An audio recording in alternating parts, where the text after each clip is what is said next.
Going live. Hey everybody, welcome to EduMatch. Follow along with us on Google Plus at bit.ly/tweettalk54, as well as on Twitter using the hashtag EduMatch. Speaking of EduMatch, if you want to be the featured person of the day that comes with all kinds of perks like getting your blog automatically retweeted and all kinds of goodness, then just sign up on our website at edumatch.org. And there we'll be able to feature you and get all of your information and tweet it out and make connections with educators all around the world.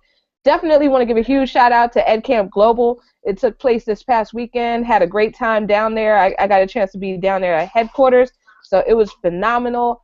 Huge shout out to the team, and it's going to be coming back around EdCamp Global Classrooms on February 28th. But if you still want the conversation to go on, then we have EdCamp EduMatch coming up this Saturday from 10 a.m. to 12 p.m. Eastern Standard Time. So you can check that out at bit.ly/EdCamp EduMatch registration. Now tonight's topic, we're going to be hearing from an all-star panel moderated by fantastic journalist and teacher extraordinaire, Dr. Dorian Roberts. So I'm going to go ahead and turn it over to her. And can't wait to get the conversations going. Hello, everyone. Happy Sunday to you.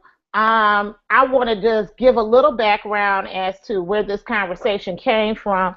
It was, I want to say, Sarah and I talked about this in March along with a couple of old school EduMatchers, so to speak, talking about those hard and difficult questions, instead of always making education just so glitz and glamour and I'm on this project and I'm promoting this project. But I want to come together tonight to kind of discuss sometimes the difficulties of education and the hard questions and ways that we push ourselves through those questions, or may even have the desire to maybe try to do something else besides education. So without further ado, we have our panel here. We have Cynthia Day, and we have Dene. Dene, how do you say your last name? It's pronounced Gainey, Dene Gainey. Gainey. Okay, we have Dene Gainey here. And we have Sarah and myself. So for the first question, I would like to toss up, what are some of the things that you would suggest that we do when you cannot find your niche as an educator?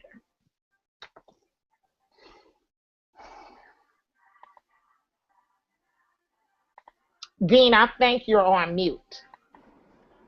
Okay, so I would have to chime in and say that I would have to take time to reflect on my mojo, I guess, why I decided to do it in the first place. I was actually just thinking about that today, and you obviously go into the profession for a reason, and reflection is a good way to actually confirm or identify whether or not you actually made the right choice by thinking things out. And I think too, sometimes it might be necessary to find someone or a few somebodies that can either affirm or you can sort of talk to and figure out whether or not it is something that you or avenue that you're supposed to be in. Great. Cynthia, would you like to chime in? I'm not sure if you can hear me. Can you hear me? Yes, we can. Yes, we can. Okay, you just can't see me? Yes. Okay. So please repeat the question. I'm sorry. I've been trying to figure out how to get connected. That's okay. The question is, what do you do when you have a hard time or can't find your niche as an educator? Well, for me, it has been just following what actually interests me, so that whatever I'm doing is something that I'm passionate about. It may be that there's more than one thing, and if something isn't connecting, then just focusing on something that is interesting to me has helped me.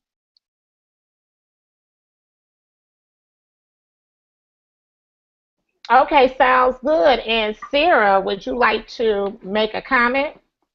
Absolutely. So for me, this question really hits home because I came from alternative certification. And in alternative certification, I came from a background in television production, and then had about a summer, well, actually a month of preparation, and limited experience in this teacher prep program. So it goes without saying that I learned a lot by doing, because immediately afterwards I had a classroom of my own. And so that was definitely trial by fire. But I know at the beginning of my career, then I moved schools pretty frequently until I got to, I think it was the fourth school in 5 years. And there, the chemistry was just right. I was in a position where I could effectively use my strengths, and it just ended up working out. So I guess the key is not to give up, but to continue trying different things. Okay, very good. With myself, I have to go through my spiritual side. I just stay deep in prayer and a little bit of what Cynthia said, just trying to find out your interests and trying to renew yourself and see what you can find that interests you along that will interest the kids as well to keep that flame lit. My next question is, that should be able to transition us right on through. How do we intrinsically motivate ourselves professionally? Cynthia, would you like to take that one?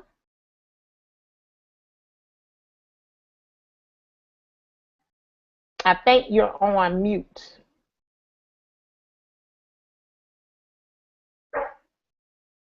How about Dean? You want to take it? Sure, I'm processing a little bit the question. So intrinsic motivation, I happen to be one of those teachers that I am a teacher because of a teacher.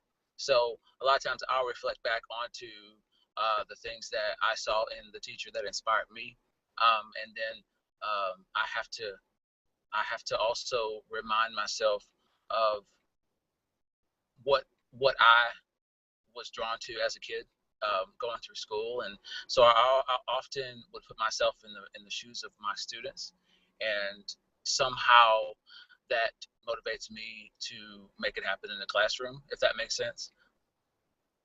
Oh, absolutely. How about you, Sarah?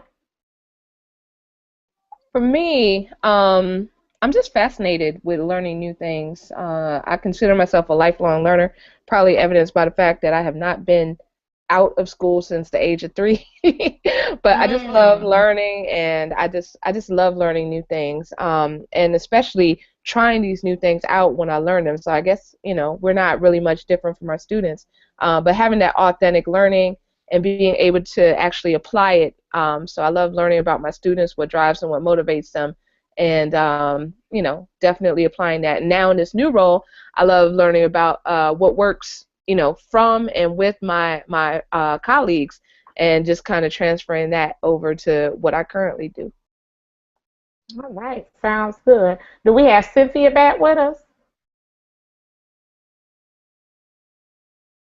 Okay, I'm going to go ahead and go to the next question, the last one. Um, what do you do, or what do you recommend for someone to do when they feel they have no support in their building? I will start here because this is actually a question that resonates with me quite a bit. I am at a very good school in Orlando, I have to say, where I do have the freedom to be creative and to authentically attempt to meet the needs of the students in my classroom. However, being the innovative teacher, being the one that has all the ideas and fresh and excited and motivated, it's often not necessarily well received by my colleagues. Um, Todd and Adam talked about the alien look in their book, Kids Deserve It. And sometimes when I suggest things or mention things, I get the alien look from people, or recently mentioned Twitter and how I've connected to so many people on Twitter. And you'd probably be surprised that I got a laugh or two out of some of them, because they're just that traditional and sort of not really into trying anything new. So it's a work in progress, but I have met so many people. I have connected to so many people by means of Twitter and Voxer, and I don't know what I would have done without them. All right. Maybe slow to start, maybe slow to start, but because of it, you know, it's opened doors to new and different kinds of things that I was not necessarily privy to before. So I'm grateful for that. All right.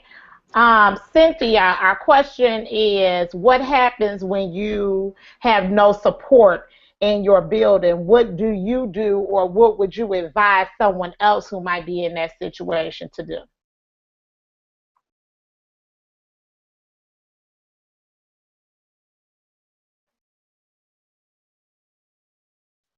Cynthia, could you try to click on the mute button and just unmute yourself?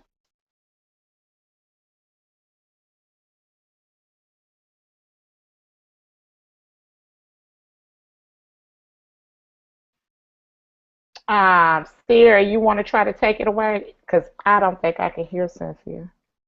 Okay. Yeah. All right. Sure. Absolutely. So, in terms of when people feel that they have no support in their building, I have felt like that a few times. Luckily, no times in the recent past. But I've been there a few times, and I mean, really, you just have to focus on the things that keep you coming back, because that's, you know, like that's really important. For me, it was the relationships with the students, and just, you know, what I got out of it when I saw them learn and when I saw them, you know, figure things out. That was, you know, that definitely kept me coming back. And I realized that the situation in my building, even though it was really challenging, and even though it felt like it might always be that way, then I realized the longer I hung in there that you know, I could kind of move around and try different things, and luckily it wasn't always that way. So that is pretty much what I did. With myself, I would have to say, along with Dean said, sometimes people outside of the building can give a different perspective, and developing your own PLN, you can do that via Twitter. I've done it via EduMatch. It's really been a saving grace for me, especially this last year. And it gives you the sense of that you're not alone in your thoughts and some of your concerns. So I really enjoyed that. And building your PLN via Twitter, that's always a good thing. And just getting involved and bouncing ideas off of people who may not be in your building, but perhaps may be in your content area, or may just be in the realm of your profession, as far as having a similar same amount of years in education, or oftentimes finding somebody who was a mentor, like I said, once again, outside of your building. So I just want to thank all the panelists for coming out tonight and answering the questions. I do have one brief announcement. DCTV 430 will be airing a mystery, kind of like a little bit of a mystery program, just talking about what's going on this summer, different features and whatnot, and getting ready for the school year a little bit. But it is going to be all laughs, chuckles, and giggles, so to speak, on Tuesday night, this coming Tuesday at 9:30 Eastern Standard Time, 8:30 Central Standard Time on blab.im, and you can see us once again on DCTV 430. All right, fantastic. So everybody should definitely check that out. I'm so excited to hear about the return of DCTV 430 after the hiatus for the summer. So that is awesome. I'll definitely be tuning in. So thank you so much, Doc D. Thank you so much, Dean and Cynthia. Great conversation. In the Q&A, then Stacy also said virtual PLNs are great for moral support, but lack of in real life support is difficult, makes it very difficult to get things done. I heard an admin chat participant say that if you retreat to your classroom, that you can only affect change there. You have to figure out ways to create school-wide systemic change. And I definitely have to second that, Stacy. Yeah, that is very true, because we have so much power as educators. So we definitely cannot let someone squash that. We have to just reach out so that we are stronger together. And we definitely do support each other virtually in spaces such as this, as well as others online. So thank you all so much for everything. Just wanted to give a heads up that this Saturday, again, we're having EdCamp EduMatch round number 2. So you can sign up. I think that the tweet just dropped with the information, but it's bit.ly/EdCamp EduMatch registration. So hope to see you all there. This chat is going to be, the transcript will be tweeted out shortly, and eventually in the coming weeks you will see the audio available as an iTunes podcast. So come back next week. We have a much anticipated episode on Snapchat. So definitely check that out. If you want to be a panelist, if you're an educator and you use Snapchat, or you're curious about Snapchat, then check out bit.ly/tweettalk55. So anyone can leave a panelist, just leave a comment on the Google Hangout page. All right, so everybody take it easy. Catch you next week, same bat time, same bat channel. Good night.